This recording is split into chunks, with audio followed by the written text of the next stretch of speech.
What makes a good investment a good investment? Hello, beautiful people. Captain Zach Sparrow here. I hope you're having a great day today. We're going to jump into why it's been almost a month already since I uploaded my video of saying, hey, I'm back, which I am. I'll get into that piece later. But anyway, here we go. Here are the videos now. And so there are a couple of things to be aware of that I like to be aware of when thinking, what makes a good investment and actually a good investment. Like, first you have to define in your own way, what is a good investment? That's subjective. And here's why it's subjective. There are some objective things that you can talk about, like what makes a good investment, which would be, some general rate of returns, that sort of deal. But it's subjective in that, is 8% good? Good compared to what? Compared to what market? Compared to what business? Compared to whatever your benchmark is, right? If you want to get a little bit more technical, there are other benchmarks and practices to keep in mind when you're looking at in investments, whatever that investment is. Which would be, your risk tolerance would be a massive factor in this. And when I was younger, I used to think maybe risk doesn't play as much of a role into it, but here's why it's a massive deal. You got to keep into consideration things like the Sharpe ratio and the Sortino ratio, which is like your risk adjusted rate of return. And there's a way you can calculate all of that wonderful stuff. And I don't want to bog the video down with that necessarily, because here's the meat and potatoes of it, which would be, after I factor in how much I am willing to risk, which would be whatever dollar amount that you're putting in, and then understanding the volatility of that particular investment, whether it's an asset class, whether you're investing in a set of properties, whatever that thing or things are, you have to ask yourself, okay, will I be okay if I lose money on this? And if so, how much money am I willing to lose? Or how much money do I want to tie up? How long do I want that money tied up for? And then understanding your opportunity cost and all of these lovely things. So to put it short, it's a little complex, right? But here are a couple of things that I like to think of when I'm thinking about cardboard specifically, which would be, how long am I going to have this money tied up for? Why am I investing in this than anything else? And ultimately, time and time again, for me, it comes down to whatever my buy-in price is, whatever my, back in the day, for me, used to call it a strike price. What is that strike price for you? Why is that your strike price? Is that historically a good number? If you compare it, over a period of time, like if I hold this for a year, will this investment, historically, would this investment perform fairly well? Is it like a seasonal thing? Like, are you buying, 20th anniversary box of some sort, a 20th anniversary card? Are you buying something a little bit more numismatic, is what the coin world would say, which is a bit, not even a bit, quite a bit more speculative. So again, it gets complex, but at the end of the day, what I like to look for is, what is my buy-in price? Is it that a good price? Historically, like, could I make money on this today even potentially? I love buys like that when it's almost a no-brainer. For whatever reason, it's just kind of going at a softer price. Like maybe there's a bid, like an auction going on eBay or whatever site. Maybe you're in person for something and there's a bid going on, an auction going on. I keep saying bid, an auction going on, and you're asking yourself, why is this going lower than the market average right now? There's nothing wrong with it, and you're sort of the expert on that particular item. That would be something that I would be very interested in picking up. There are deals like this all the time. That's why we have markets the way that we do. They're dynamic in nature, so there are ways that you can manipulate it. There are ways that it's corrupted. There are ways that you can make money on it, and by gum, we all know that you can lose your butt on it too. So when I look for something that I think is a good investment, it's something that I don't have to hold for super long, which is a little bit more rare for me. I'm very comfortable and confident with holding things long term for the most part. But if I can hold something for a shorter period of time and still make money on it or make a lot of money on it, then that's a great investment in my book. So when I look for any card, it doesn't matter what your card is that you're looking at, Pokemon, Magic, whatever genre, whatever type that you like. How long am I holding this for? Is it a year? Is it longer than a year? Usually about a year time frame is fairly common. I see that time frame thrown out by a lot of investors, and that's totally cool. That's fine. We have something that we can sort of agree on, as a basic benchmark for people. Like, after a year, will I make money on this or not? That's difficult to do sometimes, but I don't look at a year as that long of a time period. So if I can make money in under a year, or if I think in just a couple of months, maybe it's like some sort of sports card, like an NFL card, and I know, hey, preseason is coming up soon. Maybe I want to buy something even before a bunch of OTAs during the summer, hit that sort of deal. Cool. Awesome. Scoop some cards up now. Might be able to make some profit in August. That's great. That's great if you know that sort of nuance, that sort of market. But then also understand that there are risks associated with that too. God forbid, but maybe Patrick Mahomes tears his ACL before preseason even kicks off. It's probably not going to do that great for your investment, right? So the good thing about Pikachu or Charizard is you don't have to worry about them snapping their elbow, right? And if they do, it's probably just going to be cooked into a really cool NFT, I would think. So I want to know how long my time horizon is, and if it's really condensed, that's awesome. I also want to know how much money am I tying up, and this goes back into percentages. And I love talking about percentages because I don't care how much money I make. The dollars is irrelevant to me. I don't care about the dollars. I care about percentages. For example, let's say that you buy a $100 box and it's a second edition box. We'll use MetaZoo as an example. I buy a $100 MetaZoo second edition box of whatever, we can just say Cryptid Nation. But if you buy a $100 box of that and those boxes go to $150 in a year, awesome. Made some great money on that, fantastic. What if you bought a $1,000 Kickstarter box, okay? And that $1,000 Kickstarter box, you're like, dude, this money is more rare. And in that same period of time, that $1,000 box went to $1,100. And I made $100 in that amount of time, my man Z. That means I made twice as much money as what I did with that second edition box, man. I made $50 on that second edition box, but I made $50. Did I say box? I don't know. I made 50 buck boxes off of that second edition box, and the Kickstarter. I'm having difficulties keeping this all in my brain here, keeping this stuff straight. And the Kickstarter box, I made 100 buck boxes off of that. So I made twice as much money. Most of you are probably already thinking this in case it needs to be said out loud.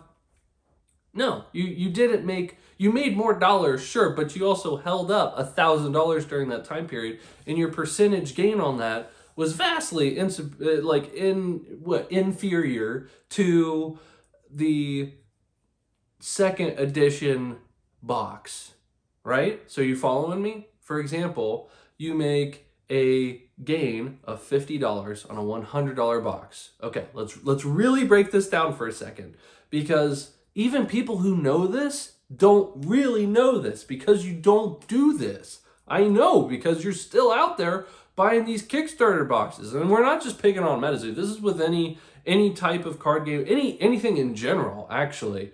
Why are you buying the more expensive crap when the percentage gain is less? Now, a big factor of this could also be, hey dude, I don't have $1,000 that I can tie up on something. That's a bad example with the MetaZoo concept we just went over because the lower won't perform better.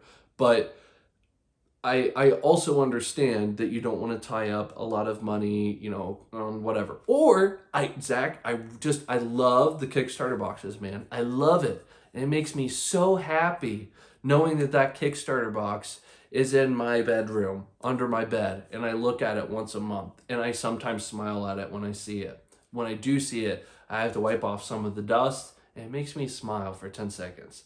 And then I remind myself, yeah, I'm a big boy, and I slide it back under the bed, and I forget about it for 2 more weeks. That makes me really happy, Zach. Okay, first of all, you're weird. Like me. Like, we all do that. We all look at our investments, all these collectibles at some point or another. You go into storage, you have it hidden somewhere, whatever you're doing with your stuff, and you look at it, you might pet it, you might even make some cool selfies with it, but then you put it down, and then you do go about your life and you forget about it. So what I'm trying to say is, hey, maybe push yourself and think about what life would look like if you said, you know what, I don't need to buy. I don't need to buy this Kickstarter box right now. I don't need to buy this $5,000 thingamajig. I can buy these smaller thingamajigs that I still like. Maybe not as much, but I still like. But the plan is to make way more bank off of these than I can on something like that. So for example, I know we're starting to ramble a little bit here, but I want to really hammer this point home in that percentage gain, you know, opportunity cost cool. I know we know all of these things. Most of us know all these things. The reason why I'm bringing this up is because I know we're not doing these things because I just went to a card show recently and I'm seeing all of these, mostly dudes, some ladies, but I'm seeing all of these people buying these cards and boxes that are extremely expensive for an investment. And I know this because I'm a little bit outgoing here and there, and I'll ask them, hey, you gonna rip this? You gonna keep this? What's the goal with this here? You know, it's just these go up over time, man, and blah, blah, blah, whatever lame excuse it is that you try to justify in your mind as to why you're buying this ridiculous item. That's cool. And if it does bring you joy, that's great. Everybody has different priorities. And I mean that. I do mean this. Everyone has different priorities. You might need to have that giant truck outside your home that is spotless. You need to show people that you have a little bit bigger pee-pee. I understand that. I get it. If that's what makes you happy in life, I get that. But you have to keep in mind, you can get an even bigger truck, and then people will understand that you have an even bigger peep that you're working with if you make even more money on the things that people simply overlook. So these are all concepts that I like to keep in mind when I'm looking at an investment, and I say no to a lot more than I say yes to. We all have to do that. No matter how much money you come across, eventually you have to say no. Elon Musk couldn't buy Twitter and Facebook. Well, he probably could buy both, actually. But he couldn't buy Twitter and Facebook and Google. You see my point? So everybody's limited to at some point or another, right? So we all have to live within our means. You know, even though some of us have greater limits than others because we have bigger peeps. But does anyone watch the videos this long? Like, am I just pointlessly rambling at this point, just talking to myself? It's fine. This is going up anyway. So I think there are enough nuggets in here that people can take away from it, I hope. But if they're not, let me know and be like, dude, Zach, you've got to cut the garbage, man. But I look at these videos as like hopefully part informative, and then also part, do you want to call it entertainment? It's just something to watch. You know what I mean? Like, I don't know how many times I'll sit on YouTube like late at night, like I'm not quite sleepy yet, and like there's nothing I'm gonna do. I'm not gonna go, scrub the bathroom or anything when it's late at night, but I will watch some pointless YouTube videos at times. Don't we like doing that? And sometimes I'm like, oh, hello content. What do we got going on here? Even if it's stupid. But so yeah, okay. So where was I going? Oh man. That's why I like making these kind of videos though. Like, I do like not editing videos, not only like for the time, like editing takes It's a ridiculous amount of time. If you haven't done it yourself, you should try to go through the process of learning how to actually edit one video one time and understand, holy smokes, these YouTubers do this every day? I don't understand. They're a little bit nuts, and this is why content creator burnout is a real thing, and why I wanted to get some more information in my noggin and kind of approach YouTube in a little bit different way here moving forward. But anyway, when I look at all these different investments, and I might be jumping a topic from where I was trying to go down before, but I apologize for that, sort of. But at the end of the day, I want to know, can I lock my money up for a shorter period of time? Can I lock up, what's the least amount of money that I can lock up? I'm okay with locking up a lot, a big percentage of my disposable portfolio dollars if I know that it's going to be, or firmly believe it's going to be, a great return on my investment. And I have different benchmarks that I like to look at. To be completely transparent with you guys, if you watch this long, I'm going to let you know this huge nugget here, which is my personal benchmark would be around 10%. It's a nice big number, in my opinion, that 10% mark. If I can beat that on a particular investment, I look at that as a massive win. Now, you don't always get investments like that, of course, but that's my own personal goal. If I firmly believe, if I have some good self-conviction on whatever it is that I'm looking at, be it something I'm trying to flip or a long-term hold or whatever, if I can make 10% on this, I'm really, in flipping, I'm hoping to make a lot more than 10%, to be honest. But if you are investing for short, mid, long term, I'm looking at that 10% mark, and often I will get much more than that. Now, that being said, I will also have investments that I simply lose money on.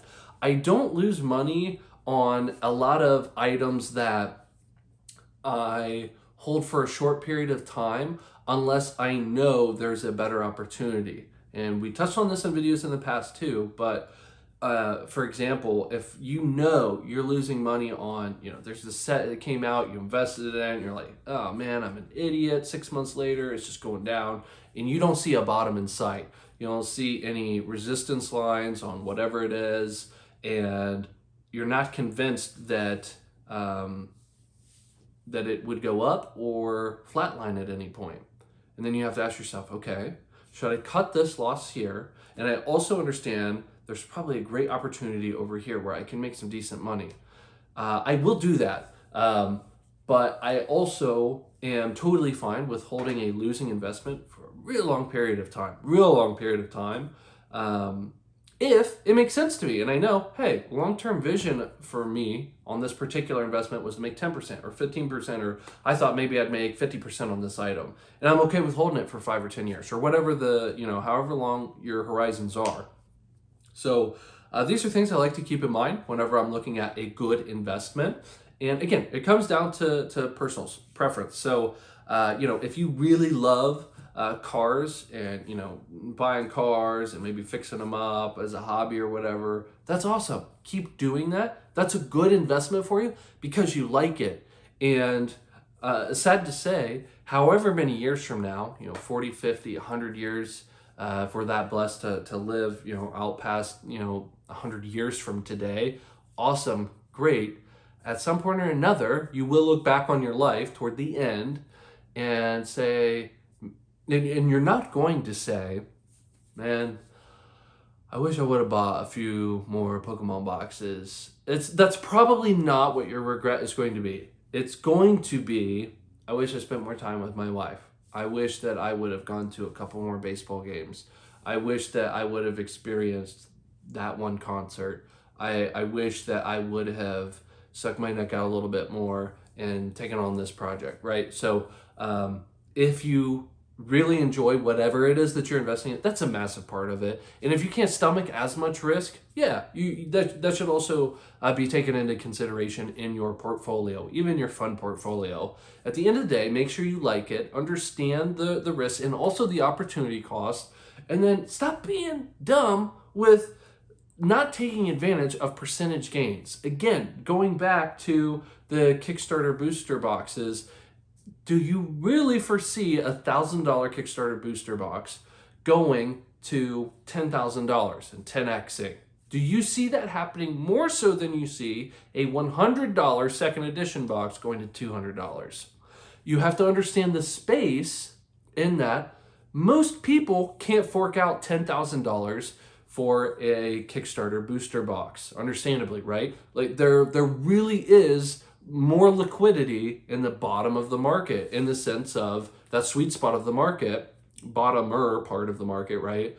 Of there are going to simply be more people who are going to buy a $200 second edition booster box. Well, Zach, there might be less people buying the Kickstarter booster box, but you only need one person. That's very true. That is so true. But why would someone who's smart enough, who has enough money to buy a $10,000 booster box, why would they do that?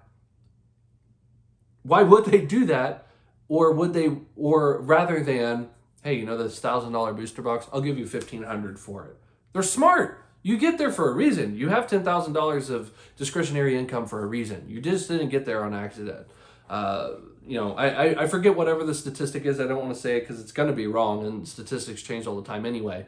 But more millionaires are self-made than are not. So they didn't get it from mommy and daddy. They made it themselves, which means they're smart. They're good with money. They understand how it works. They keep more than they give away, right? So it is just flat out more difficult to hit that $10,000 threshold. It's really difficult to hit a $1,000 threshold in this hobby. You guys know this. Everyone in the hobby understands, even if you make a lot of money, even if you have a ton of investment money on the side that you've made throughout a long period of time, you understand if you look at a $1,000 card, that's an expensive piece of cardboard in this hobby. It's just flat up in an expensive card. Why is that? Because you got a lot of 18, 28-year-olds, 38-year-olds who are making $20 an hour. Nothing wrong with that whatsoever, but a $1,000 card is a little bit out of the norm for them when they could pick up a $24 card of Justin Jefferson or whatever the case. That's much more manageable. It's much more reasonable, and you can buy more cards. I can buy a lot more Pikachu cards if I buy them at only like a $10 card here and a $12 card there, and maybe sometimes a $100 card over here, rather than just buying one Pikachu card for $1,000. So these are all things that I like to keep in mind. I hate saying that phrase, but it is. It's something that I like to keep in the back of the old noggin there. Another thing that I like to keep in mind is, well, no, that's the video there. Again, keep in mind that percentage growth potential there. Are you really going to make more money from that Kickstarter booster box? Do you think percentage-wise it's going to increase more? Maybe it will. Maybe there is that market opportunity, and you believe the market has it wrong. You're going to have to look at that in a very specific way, and you're going to have to understand, what's the pop count of this? What's the realistic pop count of this? Because I know some of these have been, opened, stolen, destroyed, whatever the case. And I understand that there's this one particular card in this particular box, whatever it is, and understand all of those nuances. So it's tricky, to say the least, for sure. So these are things that all of these guys, all of these sharks and everyone, they're keeping all of this in the back of their mind. They instinctively know this. So you need to keep that in the back of your mind too whenever you're looking to make an investment. And don't feel bad about your investment that you make either. You did it, and you're at least going to learn from it, and you might even make some money from it. And you know what, gosh darn it, you can absolutely have fun with it regardless of whatever that outcome is. But it's all up here on how you mentally approach that too. So hopefully that's a little bit more helpful there. The reason and now moving on to the latter part of the video here, the reason why I haven't been uploading videos here in almost a freaking month here, I was on a vacation for a week and a half, so there's almost 2 weeks, and by the time I got home I was so wiped. So let's just say that was 2 weeks why I didn't have the video. And then the last 2 weeks I started up a new thing, we'll say, but regardless, I partially forgot that I was starting to make videos again, because I went a whole like a year or something without making videos regularly. So by the time we got back from vacation, I was wiped. And then I kind of sort of forgot about this channel until last week. And I was like, oh yeah, I wanted to start doing this again. I was outside trimming hedges, and I was actually outside trimming the hedges from a bush that's planted in the ground, by the way, totally PG. And I just had the random thought of, oh, I want to make these videos. So I didn't forget about you guys, but I kind of sort of did. So apologies about that. But here I am. And yeah, so hopefully this video was okay. Thank you guys so much for watching my videos. I truly appreciate you. Just to share a little bit more about me, I was hoping at some point or another to be some sort of like motivational speaker at some point, but I don't know how to go about that exactly. It's like anything else in life. You just find a way and you figure it out and you make it happen, that sort of deal, which is fine. But I was thinking that maybe I could use this platform as an outlet for that too. So yeah, there might be some different type of videos on the channel here. And I just wanted to express that to you guys. I don't know why I felt the need to share that. I don't know, maybe someone watching this, I don't know. I just felt the need to do that. So anyway, there's that information. There should be some more fun videos coming up stuff. I know this is a bit more serious-ish video, but just quite a few things that I just wanted to get out there for you guys a little bit more, I don't know, sort of high level, sort of general investment practices and talking and stuff. But I just kind of wanted to jump back on the old horse there, smack it around, and in a non-sexual way. And that's a great way to end this video. So if you did enjoy this video, make sure you subscribe and watch another one of my videos. And until next time, keep in mind the percentage gain potential, whatever it is you're investing in. You guys have a great rest of your day.